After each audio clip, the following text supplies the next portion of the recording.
Buxoroda energiya tejovchi texnologiyalarni keng joriy etishni jadallashtirish borasida bir qator ustuvor vazifalar belgilab olingan bo'lib, Buxoro hududiy elektr tarmoqlari korxonasi aksiyadorlik jamiyati tomonidan bu borada qator yo'nalishlarda amaliy ishlar olib borilmoqda. Jumladan, elektr uzatish tarmoqlarida joriy va mukammal ta'mirlash, modernizatsiya va yangilash ishlarini amalga oshirish, tarmoqlardagi yo'qotishlarni sezilarli darajada kamaytirish, behuda sarflanishlarning oldini olish, noqonuniy ulanishlarni fosh etish, iste'molchilarga muqobil energiya manbalari va tejamkor uskunalarni o'rnatish afzalliklari bo'yicha tushuntirishlar berish, belgilangan me'yorlardan ko'p elektr energiyasini sarflayotgan iste'molchilarni tahlil qilib borish va sabablarni joyiga chiqqan holda o'rganish jarayonlari izchil davom ettirilyapti. Xususan, joriy yilda yuqori kuchlanishdagi podstansiyalarda o'rnatilgan 15 dona kuch transformatorlarini va 20 dona moyli o'lchagichlarni hamda 35.4 km uzunlikdagi 35 ga 110 kW kuchlanishdagi elektr uzatish tarmoqlarini mukammal ta'mirlash, shuningdek, turli quvvatdagi 830 dona transformator punktlari va 2946 km uzunlikdagi 0.4, 6 va 10 kW kuchlanishdagi tarmoqlarni mukammal ta'mirlash rejalashtirilgan bo'lib, bu boradagi ishlar bosqichma-bosqich bajarilmoqda. So'nggi yillarda elektr energiyasi sohasiga qaratilayotgan e'tibor zamirida elektr energiyasini iqtisod qilish, samaradorlikka erishish va qayta tiklanuvchi energiya manbalaridan foydalanish bo'yicha muhtaram Prezidentimizning bir qator qaror va farmonlari chiqarilgan bo'lib, jumladan O'zbekiston 2030 strategiyasini atrof muhitni asrash va yashil iqtisodiyot yilida amalga oshirilishiga oid davlat dasturi to'g'risida 2005-yil 30-yanvardagi PF 16-son farmonlarining ijrosini bajarish maqsadida hukumatimizning 205-sonli qarorlari tasdiqlangan.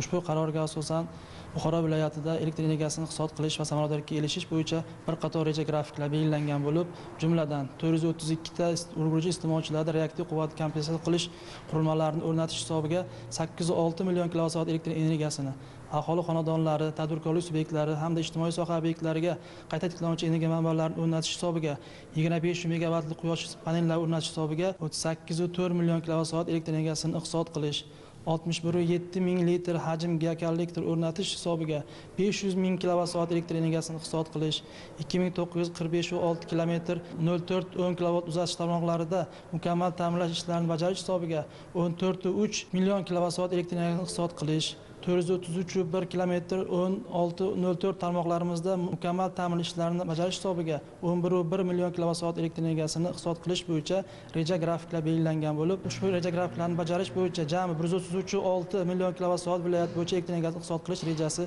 belgilangan. Bugungi kunga qadar reaktiv quvvatning kompensatsiya uskunalarini o'rnatish bo'yicha rejalar to'liq bajarilgan bo'lib, qayta tiklanuvchi energiya manbalarini o'rnatish bo'yicha belgilangan rejalar 72% ga bajarilmoqda. Elektr energiyasini iqtisod qilish bo'yicha bugungi kunga qadar belgilangan rejani 134% ga bajarib kelingan bo'lib, yil yakuniga qadar ushbu reja to'liq bajarilish bo'yicha barcha choralar ko'rilmoqda.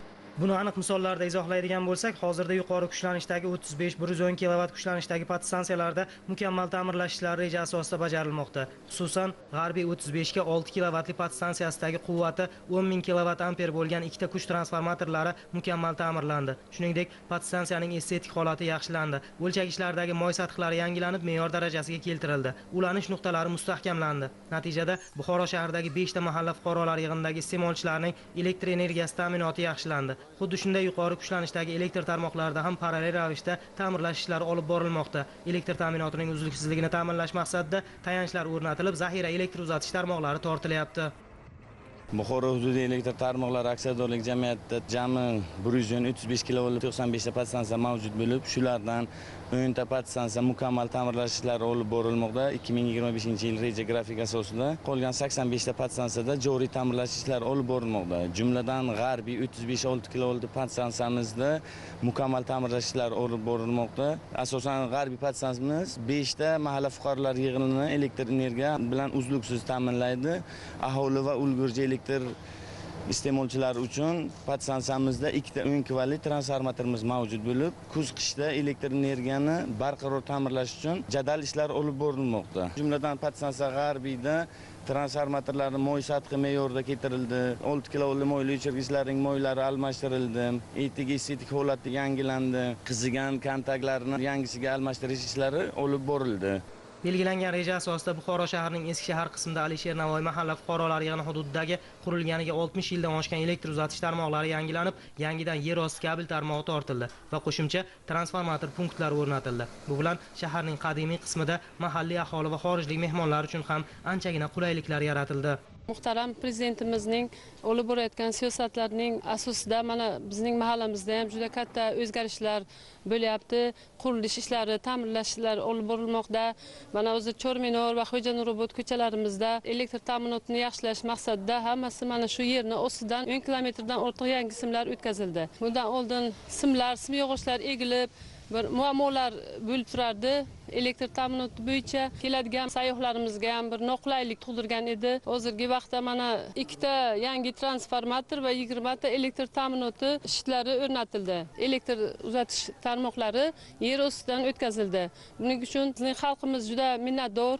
Albatta joylarda ta'mirlash ishlari bilan bir qatorda elektr uzatish tarmoqlari va qurilmalarda modernizatsiya va yangilash ishlari olib borilmoqda. Xususan, O'zbekiston Respublikasi Prezidentining kambag'allikdan farovonlik sari dasturini amalga oshirish bo'yicha birinchi navbatdagi chora-tadbirlar to'g'risidagi qarori yuzasidan viloyatdagi eng og'ir ahvoldagi 55 ta mahallaning infratuzilmasini, shu jumladan elektr energiyasi ta'minotini yaxshilash uchun keng ko'lamli ishlar olib borilmoqda. Umumiy hisobda dastur asosida 4800 dan ortiq temir-beton tayanchlari rostlanib, 207,7 km uzunlikda elektr uzatish tarmoqlarini tortish va 71 dona transformator punktlarini o'rnatish rejalashtirilgan bo'lib, ayni kunlarda mazkur yo'nalishlarda ishlar deyarli yakuniga yetkazilmoqda. Buxoro shahar elektr ta'minot korxonasi balansida jami 1089 km 0,4-10 kV elektr uzatish tarmog'i va 755 ta transformator punkti orqali 102.500 ta aholi va ulgurji iste'molchilarni elektr energiyasi bilan ta'minlab kelmoqda. Hozirgi kunda 2025-26 kuz-qish mavsumiga tayyorgarlik va elektr energiyadan tejamkor oqilona foydalanish bo'yicha tegishli qarorlarni ijrosini ta'minlash maqsadida 93 ta transformator punkti mukammal ta'mirlash va 210 km elektr uzatish tarmog'ini mukammal ta'mirlash reja tutilgan. Bugungi kunga kelib rejaga asosan 50% amalga oshirilgan. Elektr energiyani iqtisod qilish maqsadida mavjud tarmoqlarni rekonstruksiya, modernizatsiya qilish, ma'nan eskirgan transformator punktlari elektr uzatish tarmog'i yangilash orqali energiya tejamkor uskunalarni joriy etish. Yillik rejamiz 5 km elektr uzatish tarmog'ini modernizatsiya qilish va 7 ta transformator punkti o'rnatishdan iboratdir. Bugungi kunda 3 ta transformator punkti o'rnatilgan, 18 km elektr uzatish tarmoqlari modernizatsiya rekonstruksiya ishlari amalga oshirilgan. Aytish o'rinligi joylarda olib borilayotgan keng ko'lamli ta'mirlash va yangidan amalga oshirilayotgan qurilish ishlari elektr energiyasi iste'molchilarini barqaror va sifatli elektr energiyasi bilan ta'minlashga xizmat qilishi barobarida tarmoqlardagi yo'qotishlarni kamaytirishga ham zamin yaratadi. Joriy yilda Buxoro viloyatida energiya resurslarini iqtisod qilish va qayta tiklanuvchi energiya manbalarini joriy etish borasida jamiyat zimmasiga bir qator vazifalar yuklatilgan bo'lib, mazkur yo'nalishdagi ishlarning bajarilishi alohida nazoratga olingan. Hududlarda ulgurji iste'molchilarda reaktiv quvvatni kompensatsiya qilish qurilmalari hamda quyosh panellari va quyosh kollektorlarini o'rnatish jarayonlari ham qizg'in davom ettirilyapti. Albatta bunday qurilmalarni o'rnatish orqali elektr energiyasini tejab qolayotgan va ortiqcha sarf xarajatlardan xalos bo'layotgan tadbirkorlar bugun viloyatda ko'pchilikni tashkil qiladi. Tekstil korxonamiz asosan ip kalava va mato ishlab chiqarish bilan shug'ullanadi. Bir yilda 5 million dollar atrofida ip gazlama eksport qiladi korxonamiz. Korxonamizni barqaror ishlash maqsadida yashil energiya manbalaridan foydalanib 100 kilovatlik quyosh panellari o'rnatdik va unga qo'shimcha ravishda 600 kvarli 2 dona reaktiv kompensatsiya qurilmasini o'rnatdik. O'rnatilgan qurilmalar hisobidan bir oyda 80 ming kilovat-soatga elektr energiyani iqtisod qilishga erishildi. Bosqichma-bosqich yana yashil energiyaga o'tish rejalashtirilgan bo'lib, 2-3 yilda to'liq yashil energiyaga o'tish imkoniyatlarini ko'rib chiqmoqdamiz.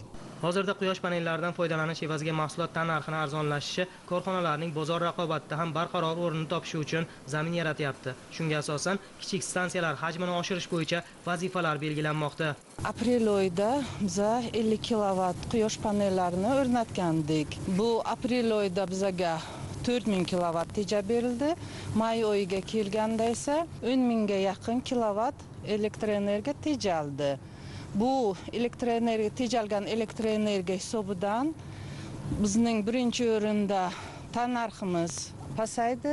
Tannarx pasaygani hisobidan ko'proq realizatsiya qilishni boshladik. Xodimlarni rag'batlantirish uchun bizaga foyda bo'ldi. Faoliyatni kengaytirishga bizaga yana bu foyda beryapti.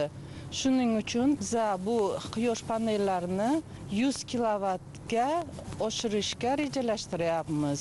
Aholi xonadonlarida ham muqobil energiyadan foydalanish ko'lami ortmoqda. Bu birinchidan xonadonlardagi elektr mustaqilligini ta'minlayotgan bo'lsa, ikkinchidan oilalarning daromadi oshishi uchun xizmat qilyapti. Iste'molchilarning quyosh panellarini o'rnatishga bo'lgan ehtiyojlari, qiziqishlari kundan-kun ortib boryapti.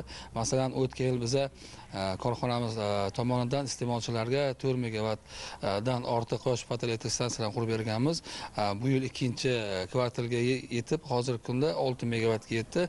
Biz yana oshirib bormoqchimiz. Bu degani o'sha iste'molchilarning qiziqishlari kundan-kun ortib boryapti, talab ham ortib boryapti. Bundan iste'molchilar elektr energiyaga bo'lgan ehtiyojlarini qondirish bilan bir holatda daromadlarga ham ega bo'lib boryaptilar. Kundan kunga quyosh panellarimizni ham sifati ortib boryapti. Biz iste'molchilarga yaxshi va sifatli arzon narxlarda quyosh panellarini o'rnatib beryapmiz. Xonadonimizga quyosh paneli o'rnatdik. Endi qiziqishimiz nimadan kelib chiqdi? Hisob-kitob qildik. O'zini pulini chiqarar ekan, shu qiziqish asosida qo'ydik, o'rnatdik. Hozirgacha ishlayapti. 50 kilovat o'rnatganmiz. Qishda 3,5 ming kilovatdan kam tok chiqarmadi, yozda 5-6 ming kilovat tok beryapti. Uyimizni ta'minotda tokdan umuman muammomiz yo'q. Hammasi bepul bo'layapti. Ikkinchidan ro'zg'orga daromad. Muxtasar aytganda, Buxoroda oldinda turgan kuz-qish mavsumiga tayyorgarlik jarayonlari qizg'in olib borilyapti. Asosiysi bunda qayta tiklanuvchi elektr manbalarini keng tatbiq qilish bo'yicha amalga oshirilayotgan ishlar ko'lami ham nihoyatda keng. Bularning bari tabiatning bebaho ne'matlarini asrash va ortiqcha sarf bo'lishining oldini olishda muhim ahamiyat kasb etmoqda.